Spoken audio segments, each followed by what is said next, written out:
sendo caracterizado um bem da cidade. Então, ó, eu já fiz a observação do tombamento, que pode ser parcial ou total, né? Já disse que o município não tem a competência para tombar o imóvel. Quem tem essa competência é o Estado ou a União, que normalmente são prédios, né? Ou qualquer lugar, qualquer casa que tenha alguma história, alguma cultura que represente algo da história da cidade, do país, afins. Aí,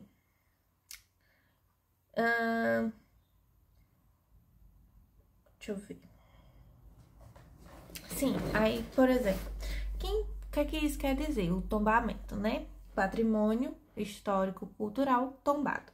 O que é que isso quer dizer? Que em meio a uma destruição ou uma possibilidade de destruição, pode-se iniciar uma ação popular. Por exemplo, temos um prédio que é histórico, tem uma história, tem um algo, mas que ele não é tombado.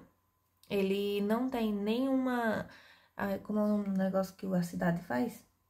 Não tem declarado nenhuma área de proteção, também não é tombado, mas está lá e todo mundo sabe que pela estrutura dele a gente já tem uma noção de que ele é antigo e que pode ter algo de patrimônio histórico. Mas ele não é tombado e não tem nenhuma área de proteção especial para com ele. Então, o que é que a gente pode fazer? Uma ação popular. A gente entra com uma ação, uma pessoa física, cidadã, entra com uma ação popular para que aquele possível prédio, casa, enfim, aquele patrimônio seja tombado. Aí o edifício tem história por algum motivo, mas por algum motivo ele não é tombado.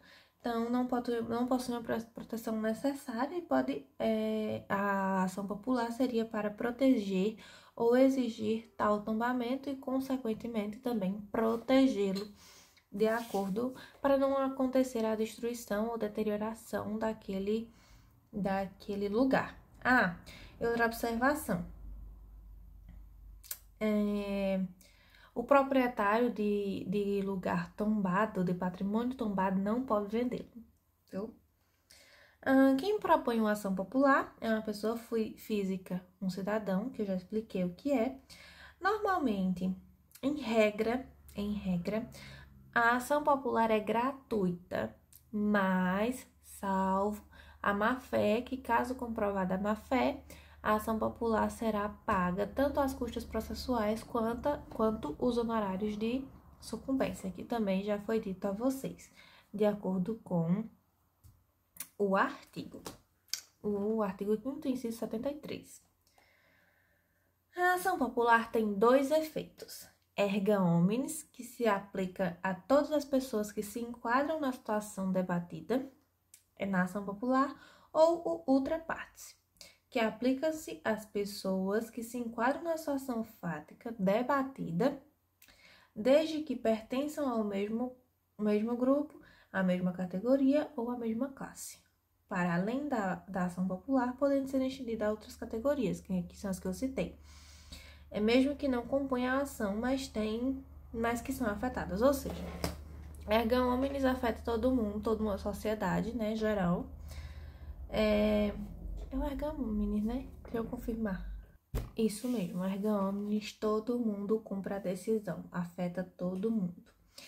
E a outra parte que é mais para pessoas que estão inclusas ou aquelas que não estão fazendo parte da ação, mas que também de algum modo são afetadas.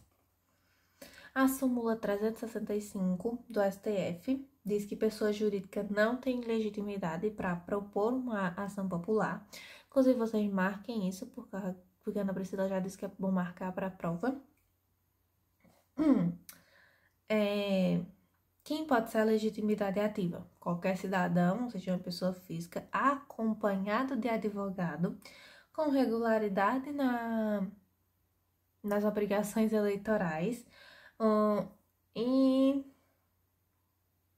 quem pode sofrer essa ação popular, ou seja, quem vai ser o passivo, o polo passivo da ação. vai ser pessoa jurídica que emanou o ato lesivo impugnado. Agentes públicos que de qualquer forma contribuíram para tal, ou terceiro beneficiário que era afetado, que teria benefícios em relação àquele ato lesivo. Deixa eu ver. Se a moralidade. Eu tô explicando melhor o que é a oralidade mais na frente, de acordo com os meus resuminhos, né? Então, de acordo com as possibilidades, a gente já entendeu o que é um patrimônio público e o que seria um patrimônio público histórico e cultural, né? Que normalmente esses são tombados e que têm uma relevância maior, que seriam afetadas, né? De acordo com os atos que seriam praticados para com o patrimônio. O patrimônio público é todo e qualquer que sirva para uma sociedade em todo, que não precisa ser tombado, que não tem tanta relevância para a história, né? A moralidade e meio ambiente, que é o que a gente vai aprender um pouquinho mais para frente. Ministério Público e Defensoria Pública não impetram ação popular, porque, como eu disse, necessita ser pessoa física. Então, o MP ou a Defensoria aplicam, propõem uma ação civil pública, que basicamente tem o mesmo objetivo da ação popular, mas que só vai ser destinada a esses dois cargos, pessoas, o Ministério Público e a Defensoria. O mandato de segurança não substitui a ação popular, de acordo com a súmula 101 do STF, e o STF só aceitou o MS no caso de Dilma e Lula, porque não caberia uma ação popular, porque quem propôs foi um partido político. Então, quando era uma pessoa jurídica, né, que estava propondo, então ele não teria como aceitar, justamente pela característica de ser uma pessoa física, para propor uma ação popular. Então, o STF aceitou o mandato de segurança para os dois casos, que daí os dois casos estão expostos na videoaula de Ana Priscila. Competência para julgar uma ação popular depende da autoridade que comete o ato lesivo, porque não tem previsão na Lei 9.717 de 65 do processo. A autoridade que pratica o ato lesivo que determina a regra de competência. Que daí é uma parte que a gente ainda vai aprender de acordo com o artigo 102, se eu não me engano, que a Ana Priscila vai explicar mais pra frente, acho que nas próximas aulas. Mas até agora ela não entrou muito, sabe? Ela deu mais a parte geral, porque eu tô confundindo com noções, que ela só deu a parte, literalmente, noções, ela não deu as competências ainda. Mas ela deu sim a competência, né? Em regra, essa ação é proposta no primeiro grau e quem tem competência para julgar vai depender da autoridade que cometeu o ato lesivo. Se é estatal, vai ser na Justiça Estadual. Se é federal, na Justiça Federal. Para ser proposto no STF, de acordo com o artigo 102, inciso 1, as linhas F e N, que compete ao Supremo Tribunal casos de conflito entre a União, os Estados e a União Distrito, dentre outros, inclusive as respectivas entidades da administração indireta, e na ação em que todos os membros da magistratura sejam direta ou indiretamente interessados, ou aquele que mais da metade dos membros do tribunal de origem sejam impedidos ou sejam direta ou indiretamente interessados, que são as alíneas F e N do artigo 102. Aí, agora eu vou distinguir, o que seria a moralidade administrativa, que daí, pode dar uma confusãozinha. Moralidade seria tudo aquilo que vem com ética, justiça, moral. Então, a moralidade é um ato praticado pela autoridade que respeite os preceitos de ética, justiça e moral.